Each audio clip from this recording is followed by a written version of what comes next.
primera temporada de Jesús de Nazaret. Capítulo 2. ¿Quién es Jesús? Buenas, queridos amigos y hermanos, que Dios les bendiga. Le habla su hermano Juan Sánchez. En este día quiero conversar con ustedes acerca de un personaje muy especial de nuestro Señor Jesús. Hablar de personajes especiales, tendríamos una gran gama para destacar. Hombres que se desarrollaron en diferentes áreas de la vida, de la ciencia, de la biología, de la química, de la botánica. Científicos grandes que dejaron su nombre plasmado en la historia y que hoy cuando leemos de ellos podemos admirarlo, nos asombramos de su grande conocimiento para su tiempo. Pero esos hombres tienen una gran diferencia con el personaje que nosotros queremos destacar en este día. Resulta que este personaje, mucho antes de que hiciera su presencia en la historia, en la tierra, ya se había hablado de él. No era que no existía, sino que no había hecho acto de presencia como humano. Y grandes hombres de la historia tuvieron que mencionar su nombre, mencionar sus acciones. En el libro de la Biblia, desde el libro de Génesis hasta el libro de Malaquías, que son los libros que se escriben en el Antiguo Testamento, se menciona de una forma directa o indirecta de lo que iba a ser su gran acción por el hombre. E incluso en el libro de Génesis se anuncia su gran obra, la obra por excelencia que hizo durante su estadía en esta tierra con nosotros. Se llama Jesús, el Salvador, el Cristo, el Emmanuel, nuestro Señor, el Rey de Gloria, el que todo lo puede y que ninguno hubo como Él. A diferencia de otro hombre, se empezó a mencionar a Jesús desde antes de su primer accionar.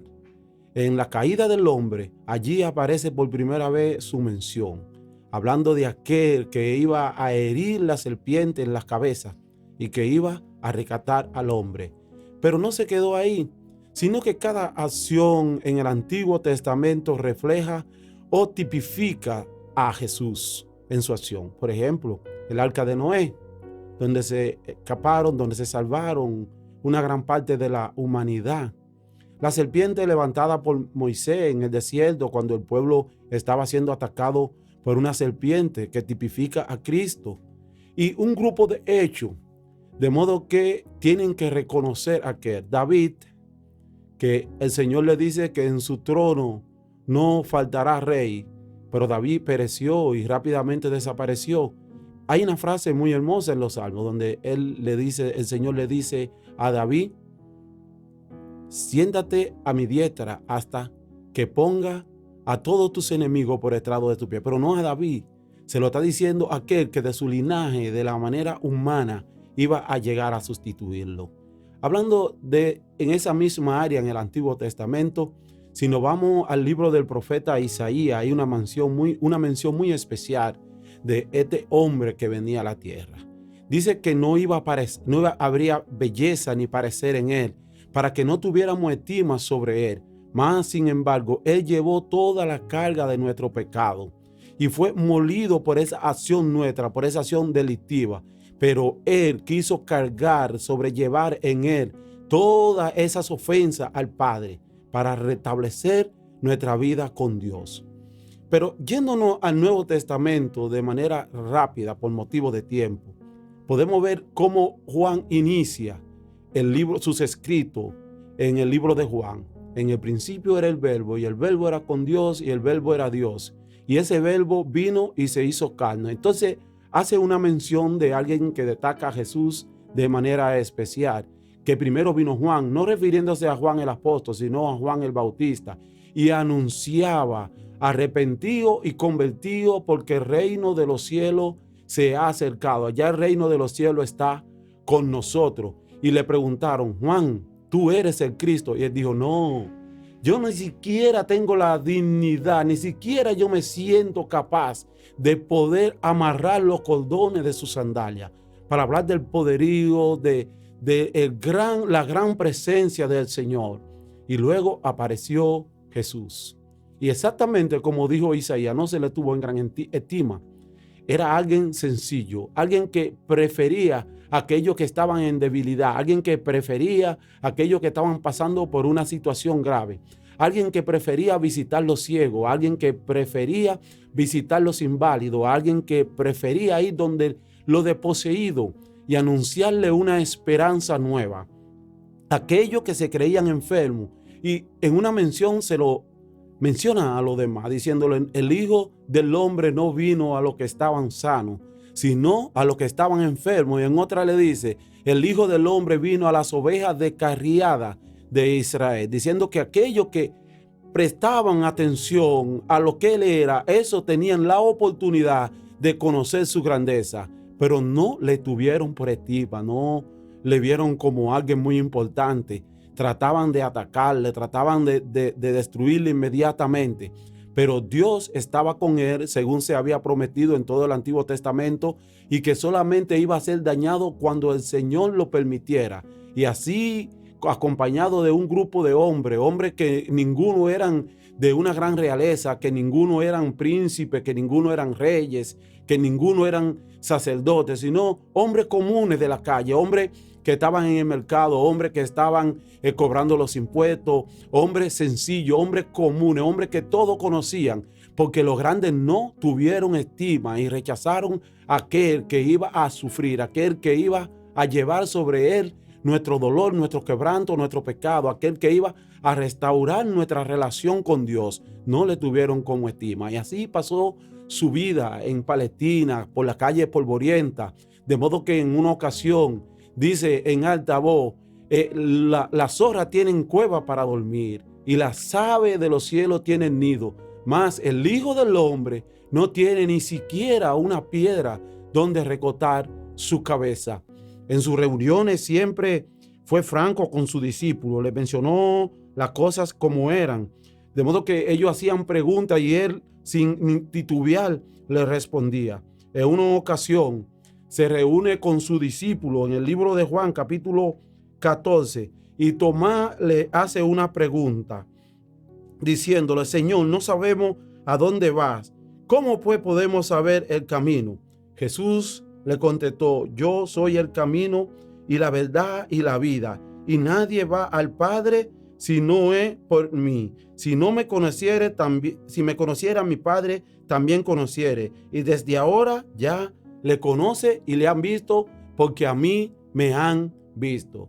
Aquí le está diciendo Jesús, pero fíjense que la manera de Jesús no dice yo soy un camino, porque el pueblo tenía varias religiones y tenía varias formas de creer que podía llegar al Padre. Pero Jesús aquí, en vez de pluralizar y decir yo soy un camino, dice yo soy el camino, de manera singular, de manera particular, y nadie puede llegar al Padre si no es por mí. Ahí más para adelante Jesús dice que los que no entran por la puerta, los que entran por las paredes son ladrones y salteadores, pero no pueden llegar porque la seguridad en Dios es perfecta y nadie la puede violar, nadie podrá entrar por otro nombre, porque hay un solo nombre dado a los hombres en el cual podamos ser salvos. Se llama Jesús, y él fue quien fue narrado por los profetas, confirmado por los reyes, hablando de Jesús, y que fue anunciado por Moisés y por todos los sacerdotes que tuvieron en un momento una presencia del Espíritu Santo. Tuvieron que hablar de Jesús, de aquel gran hombre que vendría, pero vendría como hombre, pero en su presentación haría una gran presentación diferente a los hombres comunes. ¿Qué buscaban los hombres comunes? Los hombres comunes buscaban hacer bien a aquellos que le hacían bien, responderle con paz a los que le atacaban con paz, responderle con guerra a los que atacaban con guerra. En Jesús había una diferencia, y en su forma de conversar, en su forma de conducirse, en su forma de actuar, había manifestado que se había de amar hasta aquellos que fueran sus enemigos, que aquellos que le ofendían debían de ser perdonados, porque nosotros queremos, cuando alguien nos ofende, que nos pida perdón, pero Jesús dice que nosotros, lo que le amamos a él, lo que le seguimos, lo que nos hemos identificado con lo que él es, tenemos que perdonar aún a aquellos que nos ofenden, que quien nos golpee una mejilla le presentemos la otra. Jesús no está hablando de manera literal, que sea bofeteado y que presente la otra. Jesús está diciendo que quien te pague con un mal, tú le devuelvas un bien, que quien te trate de cerrar el camino, tú le abras la puerta, que quien te trate de empujar, tú le digas, recibe paz, que ames a aquellos que te ofenden. Ahí estamos poniendo la otra mejilla y ahí le estamos enseñando no con lo que decimos que somos, sino con lo que hacemos, el ejemplo de Jesús. Y podemos probar que Jesús verdaderamente mora en nuestra vida, que Jesús es el Señor de nuestra vida y que sin importar lo que el mundo pueda traernos, como el mundo nos vea, porque si nos identificamos con Jesús, el mundo no nos tendrá como autoestima. Si nos identificamos con Jesús, el mundo no nos verá con grandes cualidades. Si nos identificamos con Jesús, el mundo no nos proyectará como alguien grande en la sociedad, porque Jesús no buscó ninguna de estas cosas. E incluso cuando se lo propusieron, lo rechazó de plano, porque dijo, mi gobierno no es de este mundo, mi reino no pertenece a este mundo. Esa presentación de Jesús es diferente a lo que nosotros los hombres tratamos de conseguir. Pero cuando nosotros nos identificamos verdaderamente con Jesús, nuestra mentalidad cambia, nuestro accionar cambia, porque no tratamos de acumular cosas de este mundo. Lo que tratamos es de hacer las cosas que Jesús haría en el tiempo que Jesús la haría y como Jesús la haría. Y si bien es cierto que hay cosas, bendito sea el Señor, que nos impiden muchas veces que nuestra forma de vivir, que nuestra vivencia en la carne muchas veces nos empuja a hacer la cosa mala, entonces tenemos que doblegarnos ante Jesús, quebrantarnos ante sus pies y decirle, Señor, yo quiero más de ti, yo quiero ser como tú, yo quiero caminar como tú, yo quiero hacer las cosas que tú haces, no importa que no tenga una piedra donde recostarme, sin importar que el vecino tenga una mansión. Eso fue lo que dijo Jesús. Los vecinos tienen mansiones en las alturas, tienen casas buenas, más sin embargo yo, que soy el dueño de este mundo, no tengo nada, ni siquiera una piedra, pero eso no importa, porque lo importante no es lo que yo tenga, lo importante es sus almas, sus corazones que sean transformados, que sean convertidos a Dios. Y yo he venido para hacer la paz entre el hombre y Dios, y no hay ninguna cosa más importante que ese trabajo de Jesús en su accionar hizo en ese tiempo y que lo siga haciendo en nuestra vida, para que nosotros podamos testificar que verdaderamente Cristo mora en nuestros corazones y que sin importar lo que pase, Cristo mora en nuestros corazones. Sin importar que las cosas vengan adversas, Cristo mora en nuestros corazones, porque sabemos que nuestra ciudadanía no es de este mundo, sino que nosotros estamos aferrados a una vida que no está limitada por el tiempo, a una esperanza que sobrepasa la esperanza de los hombres. Cuando Jesús permite que lo agarren, porque nadie podía poner la mano sobre él si él no lo permitía, y fue llevado al pretorio. Allí le interrogaban, le azotaron, hirieron su cuerpo, cumpliéndose lo dicho por el profeta Isaías, que iba a ser molido por nuestros pecados, iba a ser destruido por nuestra rebelión. Le cortaron, óiganse, 39 latigazos más uno.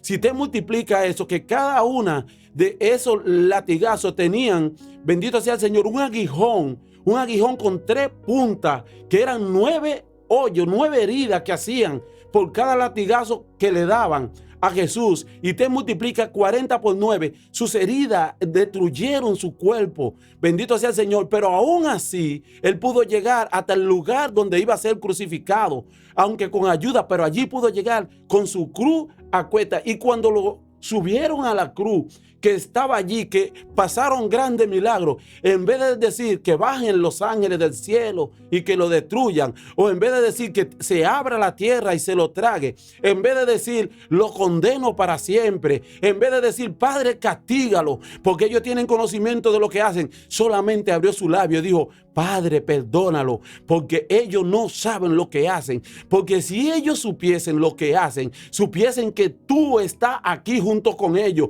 que tú y yo somos uno, bendito sea el Señor, y esto hubiese provocado una transformación. Pero Jesús no quiso el castigo para ellos. Jesús lo que pidió fue el perdón.